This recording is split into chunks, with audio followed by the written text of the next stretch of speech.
noches. Se va a celebrar la COP25, más que celebrar, se va a realizar la COP25 en Chile, donde se van a reunir líderes mundiales. Cambio climático, lo que se está produciendo en el mundo, mientras este julio de 2019 fue el más caluroso de que hay registros. Hay incendios en el mundo, hay incendios en Siberia, hay deshielo en Groenlandia, en la Antártica. Está desapareciendo el Polo Norte, y en nuestro país el desierto, que ya prácticamente está en Santiago con falta de agua. Conversamos sobre la situación dramática que se está viviendo no solamente en el mundo, también en Chile, con Flavia Liberona, bióloga de la Universidad Católica, directora ejecutiva de la Fundación Terrap. ¿Qué tal? Buenas noches. Buenas noches, gracias por invitarme. No sé cómo partir, porque buscando archivos, buscando elementos, resulta que el invierno más seco de los últimos 50 años, así es, con una caída del déficit en Santiago del 77%, en La Serena del 82%, en el Maule del 72%, con una caída, estuve viendo la caída de los caudales de los ríos dramática en nuestro país, con emergencia agrícola en Santiago, en 17 de las 18 comunas agrícolas de Santiago. Y en 3 regiones más. Y en 3 regiones más. ¿Hay salvación o no? La pregunta es, a estas alturas, porque se hablaba de que no hay que pasar el límite de temperatura de no sé cuánto, porque pasado eso ya no hay vuelta atrás. Voy a hacer la pregunta a lo mejor más fundamental. ¿Se pasó el límite o no? Se pasó el límite.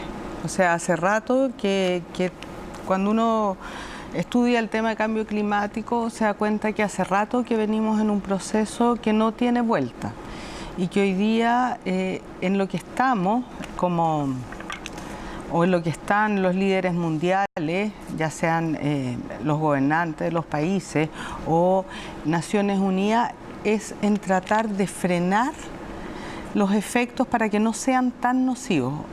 El año pasado, en 2018, hubo un informe del Panel Intergubernamental de Cambio Climático que se llama el Informe 1,5 grados Celsius. El panel es un conjunto de científicos que revisan ciencia, papers, y consolidan informes. Y ellos dicen que para evitar los efectos extremadamente catastróficos, la temperatura media del planeta no debería aumentar en más de 1,5 grados, tomando como año base 1750, y que ya hemos aumentado 1 grado, por lo tanto nos quedan 0,5, y si queremos evitar estos efectos catastróficos, tenemos que reducir las emisiones de gases de efecto invernadero. Este es un lenguaje medio técnico, pero dióxido de carbono fundamentalmente, en un 45% al año 2030, tomando como base el año 2010, y en un 100% al año 2050, o sea, llegar a la carbono neutralidad, que es decir, que emitimos tanto como absorbemos. Por lo tanto, es dramático, y después de eso uno empieza a ver las declaraciones tanto de Antonio Guterres, que es el secretario de Naciones Unidas, que dice, le está pidiendo a los países en relación a cambio climático que se comprometan a reducción de emisiones, y dice, estamos luchando por nuestras vidas, no dice estamos luchando por la vida en el planeta. ¿Hay tiempo o ya es tarde? Yo creo que estamos en un límite súper delicado. O sea, hoy día, si no logramos acuerdos y revertir, digamos, la cantidad de emisiones y llegar a esta reducción de 45% el 2030 y de 100% el 2050, ya esto... Pero esto es posible. Yo hago esta pregunta porque, a ver, los aviones contaminan, y el enorme aumento del tráfico aéreo es impresionante. Con las líneas. Prácticamente todo el comercio mundial se hace vía marítima.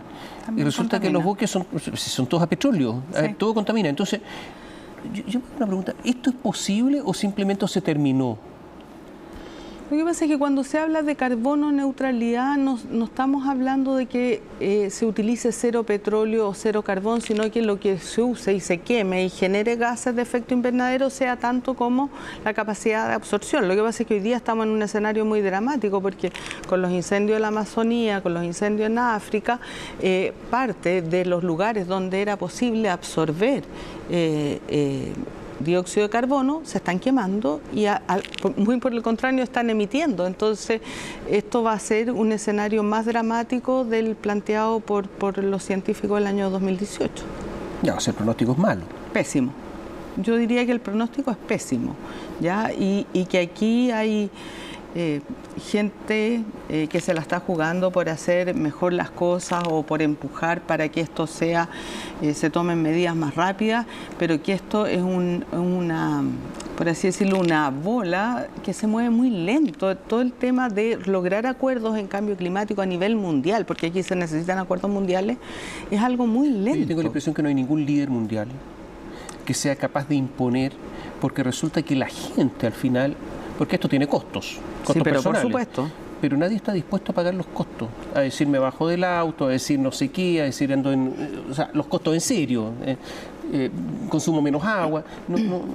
No sé si hay gente dispuesta habrá algunos, pero no hay masa crítica. En general en la Unión Europea han ido asumiendo cosas, hay políticas, bueno, todo el tema de los chalecos amarillos está asociado a esto, digamos, toda la protesta de ellos, el compromiso que toma el gobierno francés el año 2015, la COP21, de reducir emisiones y por tanto pone impuestos a los combustibles. Entonces, hay países que hacen acciones, pero claro, o sea, más allá de estas declaraciones públicas y de acuerdos mundiales, lo que se necesita son políticas públicas nacionales y eso cuesta mucho y en un país como Chile cuesta mucho más. Pero pongo un ejemplo de cambio de conducta.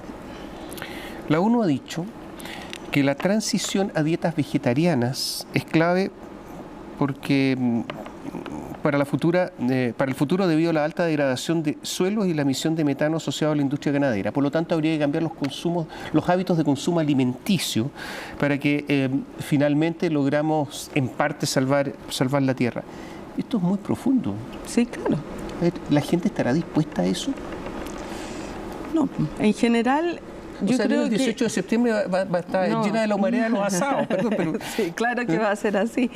Yo creo que yo creo que por eso es tan importante la política pública. Nosotros en Terram trabajamos empujando las políticas públicas y ahí es súper importante la actitud de los gobiernos, de las autoridades.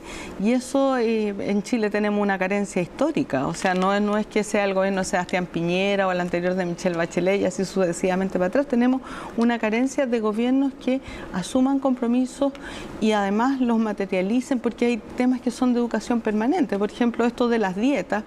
Claro, no se trata de que todo el mundo deje de comer carne, pero entonces cambiemos la dieta, fijémonos en cómo se alimentan los niños, porque tampoco ser vegetariano es la solución, porque después la gente se enferma si no sabe comer. Entonces, pero todo eso requiere de autoridades que se involucren en serio en los temas y en Chile lamentablemente hablemos no pasa. de Chile, a ver, hablemos del consumo del agua. Me llamó la atención que el director de la Dirección General de Aguas, se llama Óscar Cristi, dijo, en algún momento va a ocurrir que la gente va a abrir la llave y no va a tener agua, no va a pasar nada.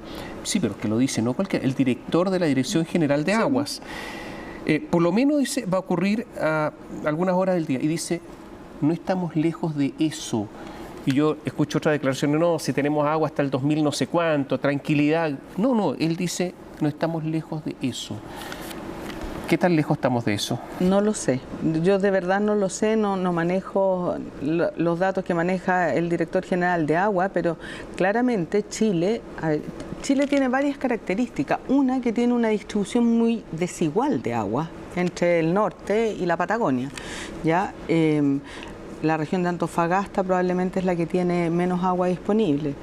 Entonces, también hay una relación, digamos, entre las actividades productivas que hay en cada región y el agua disponible. Y en el norte sabemos que la actividad minera se come buena parte del agua.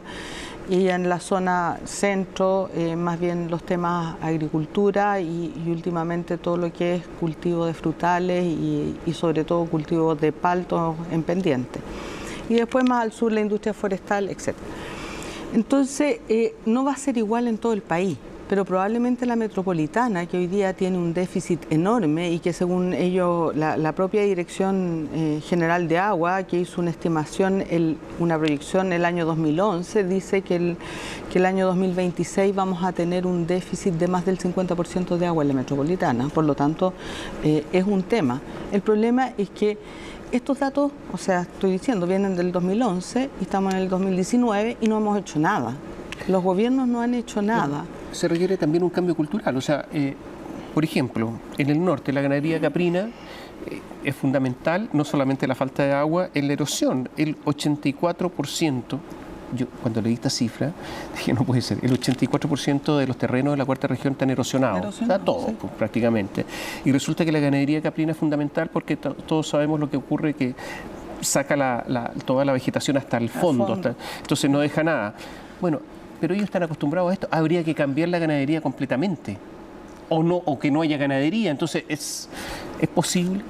O sea, yo creo que todo es posible cuando existen autoridades y personas dispuestas a hacerlo, pero aquí lo que tenemos es un país totalmente desinformado. Por un lado, yo diría el ciudadano común está desinformado y tiende a angustiarse con estas cosas porque venimos de un modelo en el cual queremos tener más asados, más autos, más celulares nuevos, más televisores maravillosos, etcétera.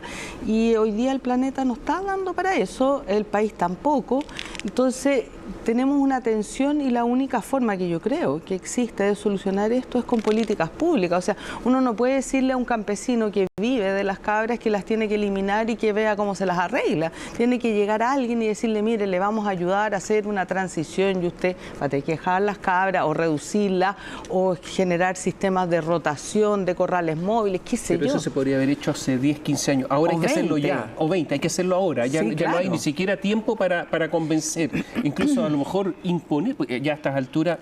Es que ese es el problema que ha ido pasando. En la medida que no hemos actuado, tanto en Chile como en el mundo, el tiempo se acota.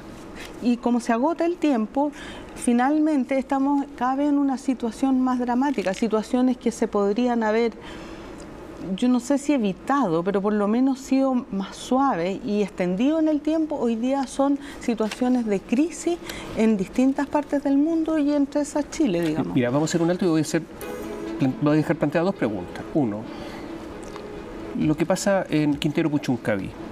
Wow. La crisis de Quintero Puchuncaví no es una demostración ante la intoxicación total de que a los gobiernos no les interesa solucionar el tema. Segunda pregunta, ¿Chile tiene autoridad moral para liderar la COP25? Tercera pregunta, el Tratado de Escazú. Volvemos en un instante.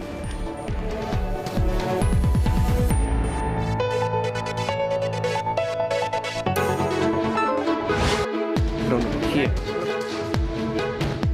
Estamos con Flavia Liberona, que es la directora ejecutiva de la Fundación Terra.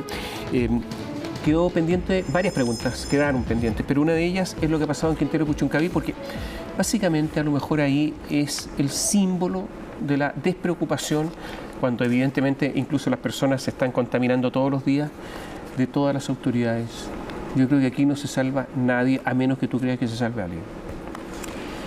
Yo creo que no se salva nadie, ningún gobierno. O sea, aquí hay evidencia de contaminación que tiene 20, 30 años, el año 80 y tanto. El doctor Chang sacó los primeros estudios de contaminación en la zona. Entonces, tenemos un historial de contaminación, una cantidad de estudios que se han hecho en relación a la contaminación del aire, el suelo, el agua, la salud de las personas, etcétera, en Puchuncaví, Quintero, que de verdad... no se salva ninguna autoridad, ningún gobierno. Yo diría que han habido autoridades a lo mejor locales, el exalcalde trató de hacer algunas cosas, más bien poniendo el tema y tratando de lograr que autoridades como de mayor envergadura tomaran el tema. Algunos parlamentarios han hecho pequeñas cosas, pero no ha habido alguien tal vez que persista. Es curioso porque el alcalde del periodo anterior, él hizo algunas cosas, la diputada Andrea Molina también hizo algunas cosas, pero es gente que ya no está y no fueron, creo yo, lo suficientemente persistentes en mantener esto en la agenda. Ahora el diputado Diego Ibáñez ha hecho algunas cosas, presidió la comisión investigadora, el senador Juan Ignacio Latorre ha estado presente, el senador Chaguán, pero no hay alguien que tome esto y persiste y persiste y persiste hasta que lleguemos a una solución, porque en general también, o sea, aquí hay otros temas políticos que cruzan esto y hay otras agendas. Pero si hay gente que se está intoxicando, que tiene que ir a los hospitales, hay niños, colegios cerrados, etcétera, donde la evidencia es tan fuerte y además hay personas afectadas claramente, ¿qué vamos a pensar que se van a cambiar las otras cosas que no son tan evidentes, como sacar el ganado caprino, como no comer tanta carne? O sea, evidentemente que la lucha está muy difícil. Está muy difícil y en el caso de Puchuncaví Quintero, lo que siempre la gente reclama, y yo le encuentro toda la razón y lo hemos dicho un montón de veces, hay episodios de contaminación y cierran las escuelas, no cierran las industrias.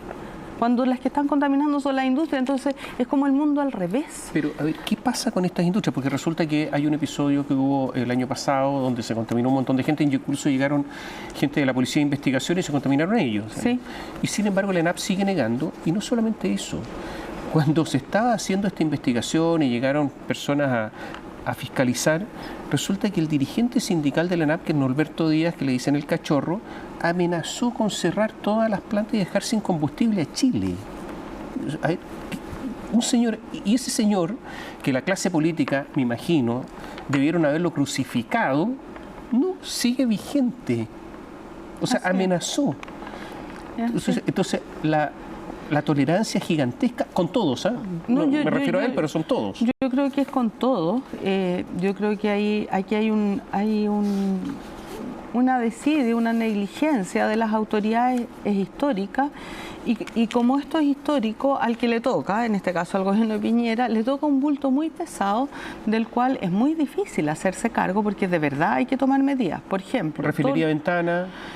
O sea, Codelco. Tenemos un tema con Codelco y las emisiones de arsénico.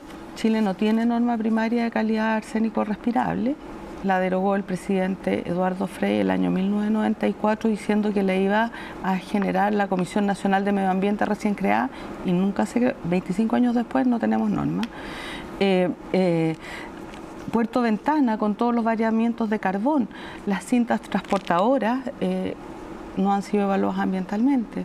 Entonces tenemos un montón de, yo diría como vacíos que se han ido ocupando, vacíos regulatorios, que permiten que esta situación persista y que no hay ninguna autoridad que diga ya, y esto se acabó y borrón y cuenta nueva y vamos a fiscalizarlos a todos. La autoridad, la superintendencia ambiental no tiene competencias para fiscalizar a todas las industrias de ahí. Eso es una falsedad.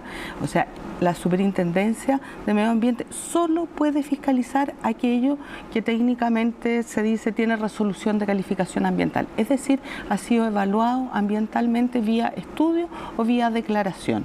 Todo lo que no ha sido evaluado ambientalmente, que es en general todo lo anterior al año 1997, no tiene competencia de fiscalización. O sea, todas esas empresas tienen patente de corso, en el sentido de que pueden hacer lo que quieran, emitir lo que quieran.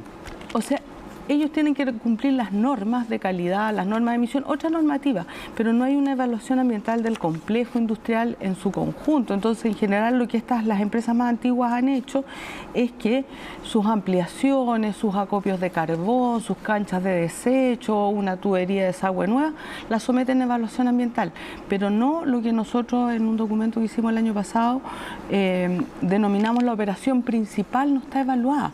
Entonces, eso hace que esto sea súper confuso a entender también para la gente, súper confuso de por qué la autoridad si va y fiscaliza no sanciona, porque no puede fiscalizar todo. Después, ¿por qué no mide, por ejemplo, las emisiones del ENAP? Porque son compuestos orgánicos volátiles. En Chile no hay normativa y si no hay normativa no se monitorea ni se fiscaliza. Por lo tanto, esos compuestos orgánicos volátiles salen, contaminan, generan PIC la gente se enferma, se siente mal, pasó el momento y seguimos igual. Este es un país un poco esquizofrénico en el sentido de que en el gobierno 1 de Bachelet, primer gobierno de Michelle Bachelet, Chile se carbonizó muchísimo, con muchas centrales termoeléctricas a carbón. Y ahora, pocos años después, el presidente Piñera, en su gobierno 2, dice vamos a descarbonizar. Entonces, ¿se entiende algo de todo esto, no? Bueno, se entiende en la medida de que la historia es más larga, digamos, en que el presidente Frey hizo todos estos acuerdos con el entonces presidente Menem para hacer los gasoductos y que no duraron nada y nos quedamos sin gas, y como medida de emergencia surgió, porque es muy fácil, muy rápido construir termoeléctrica, surgió durante el primer gobierno de Bachelet, que nos llenamos de termoeléctrica a carbón y a gas. Y bueno, y ahora por todo lo que lleva como está pasando a nivel de cambio climático, a nivel mundial, Chile ha decidido descarbonizar la matriz. Sin embargo, la propuesta de gobierno no cierra una sola termoeléctrica. En los primeros años no cierra ninguna en Puchuncaví y Quintero. ¿Durante cuántos años no se Creo que cerrar? La primera se cierra en el 2022. Entonces, tampoco, el año pasado en Mejillones se inauguró una termoeléctrica, empezó Marcha Blanca, se inauguró ahora hace poco. Entonces, todas las cosas son medias esquizofrénicas y relativas. La presidenta Bachelet aprobó Campiche, una termoeléctrica de Gener a carbón, que había sido rechazada por la Corte Suprema y que para poder construirla hicieron un cambio a nivel del Ministerio de Vivienda. Porque se estaba construyendo en un área verde, además. Sí. Entonces, estamos llenos de irregularidades y llenos de esta cosa, digamos, donde el poder presidencial es muy fuerte y entonces se ejerce y le allana el camino a las empresas. ¿Chile tiene autoridad moral para liderar la COP25? ¿Va a ser simplemente un lavado de imagen, una campaña de marketing o es en serio? No lo sé. A ver, voy a partir desde otro lado. El año pasado, en la Asamblea General de Naciones Unidas, esto es anterior a que Chile fuera, se propusiera como sede de la COP25, pero fue en el momento en que el presidente Piñera tenía que firmar el Acuerdo de Escazú. En septiembre hay Asamblea General de Naciones Unidas todos los años y en ese momento se abría para la firma el Acuerdo de Escazú. El presidente Piñera no suscribió, todos sabemos que Chile no ha firmado el Acuerdo de Escazú, pero en su discurso dijo voy a terminar con la zona de sacrificio. Su discurso ante Naciones Unidas, y no ha terminado con las zonas de sacrificio. Y yo no sé qué va a decir este año ante Naciones Unidas. ¿Ya? Entonces, estos temas están de alguna manera conectados. Yo creo que el presidente y la ministra de Medio Ambiente asumieron el desafío de esta COP. No conozco las razones, pero probablemente creyeron que era algo que le venía bien al país. Sin embargo, yo creo que había una suerte de desconocimiento o a lo mejor no reflexionaron lo suficiente en saber que para ser líder de cambio climático también tienes que tener una coherencia interna en tus políticas nacionales. Y Chile, porque esto es bien importante, Chile es sede de la COP, pero esta COP no es de Chile, esta COP es latinoamericana, porque las COP se rotan de región, entonces el país que es sede representa a su región. Nosotros representamos a Latinoamérica. Y si Chile no ha firmado el Acuerdo de Escazú, que es el primer acuerdo latinoamericano en materia ambiental y derechos humanos, le va a costar liderar. Estamos terminando, Flavia. Si tú tuvieras poder, ¿qué medidas tomarías inmediatamente? Una serie de medidas para mejorar la situación en Chile, rápidamente.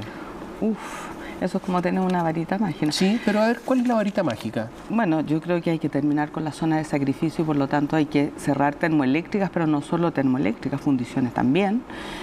Creo que el tema del agua hay que abordarlo de forma urgente, con gestión y con información. Hoy día no tenemos mucha información de cómo se transa el agua y por lo tanto hay que tomar, yo diría, medidas excepcionales si es necesario para poder gestionar el agua en los distintos lugares de Chile. Chile. Creo que son las cosas como más urgentes. Habría que empezar a evitar el monocultivo, los pinos, los eucaliptos, Por etcétera. supuesto. Además, eso lo está diciendo la ciencia. El Comité Científico Chileno asociado a la COP25 ya está diciendo que no podemos seguir con esto, que hay que fomentar el bosque nativo, que hay que proteger los humedales, sobre todo los costeros, que hay que parar la extracción de turba. Esas son medidas súper claras en términos de gestión que tenemos que hacer, no solo para conservar el agua, sino también para absorber carbono y bueno, y generar... Electromovilidad. Siempre que no sea a carbón y Por no eso. destruyendo los salares. Sí, claro. Es que cada una de las cosas tiene una bajada, entonces son súper bonitos los titulares, pero la electromovilidad no puede ser con termoeléctricas a carbón. ¿Y si fuera con energía solar? Bueno, tenemos que Y ver... por lo tanto, incentivar eso, que no pague impuestos, no sé, algo. Tenemos que evaluar cuánto destruye los salares también, porque los salares,